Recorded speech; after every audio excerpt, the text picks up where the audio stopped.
pense qu'elle voit une bonne mélange de chat. Bonjour Morgane, qu'est-ce que tu fais? Ça me donne une idée pour la recette que je dois faire aujourd'hui.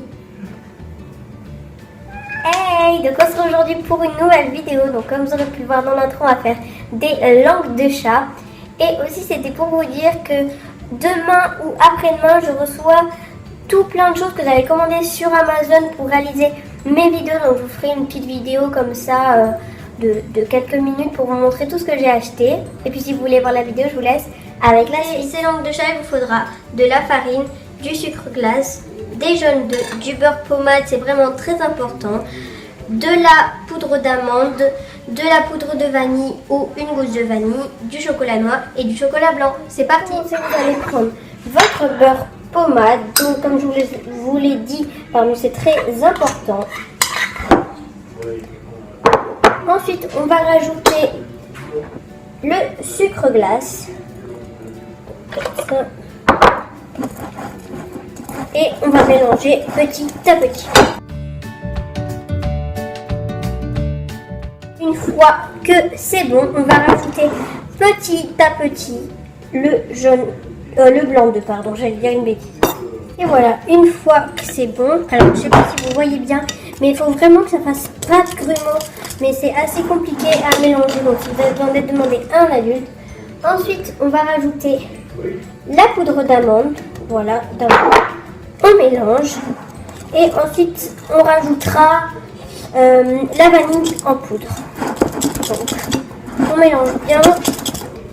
La vanille en poudre, c'est facultatif, ou la gousse de vanille, c'est facultatif, mais moi j'aime bien en rajouter, je trouve que ça donne beaucoup plus de goût.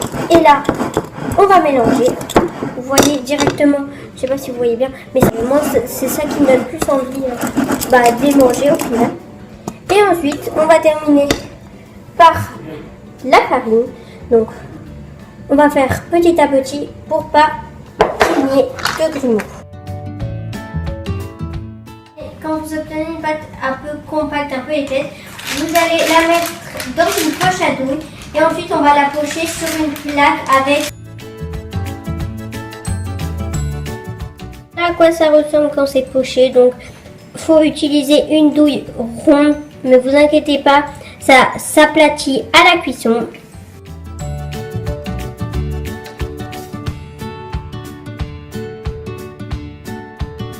Voilà à quoi ça ressemble quand c'est cuit. Donc, il en a des larges, des plus fines.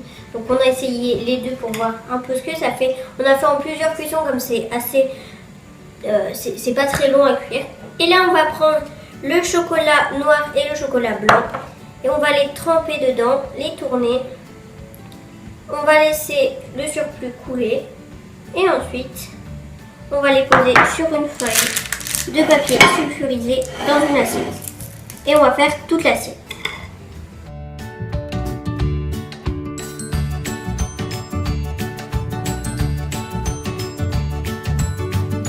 Voilà le résultat, une fois que ça a bien pris. Donc là, on voit une blanche et là, une noire. Donc je vais vous couper au milieu.